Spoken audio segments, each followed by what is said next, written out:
బ్రహ్మం సరిగ్గా కూర్చో, సరిగ్గా కూర్చో.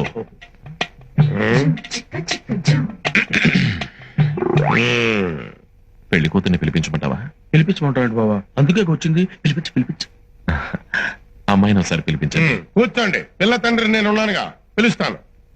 అమ్మా, రాజన్న వచ్చినాడు, పెళ్లి కొడుకు రాంబ్రహ్మ వచ్చినాడు, వాళ్ళ సైడ్ బంధువులు అందరూ వచ్చినారు.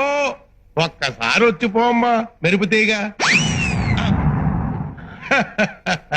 బావా, పెళ్లి కూతురు నిన్ను చూసావా? నువ్వు చూడలేదా? లేదు, వచ్చి శర్మని గడిపోయినట్టుంది కానీ పిల్ల కనపడలా. మా వాడు అమ్మాయిని సరిగ్గా చూడలేదంట, మళ్ళీ ఒకసారి రమ్మంటారా?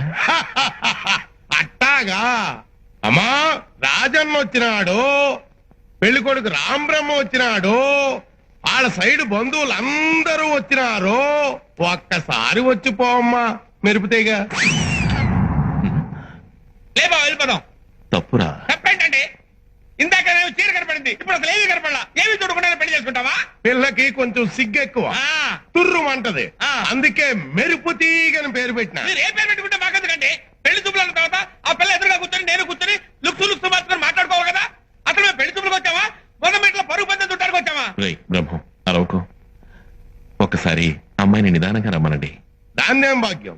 అట్టాగే. అమ్మా, మెరుపు తీగ రాజన్న వచ్చినాడు, పెళ్లి కొడుకు రాంబ్రహ్మ వచ్చినాడు, వాళ్ళ సైడ్ బంధువులు. రాంబ్రహ్మ వచ్చినాడు, పెళ్లి కొడుకు చచ్చినాడు, బంధువులంతా చచ్చినారు అని ఓ దీర్ఘాలు తీసి ప్రాణాలు తోడేస్తున్నావు కదా. ఆ పెళ్లి కూతురి ఒకసారి చూపిస్తావు. అమ్మాయిని కాస్త కాఫీ తీసుకురమ్మని చెప్పండి. అట్టాగా. అట్టాగే. కాఫీ తీసుకురా అమ్మా మెరుపు తీగ. కాఫీ నాకు అలవాట్లేదమ్మా. Coffee welcome. కాలిందా?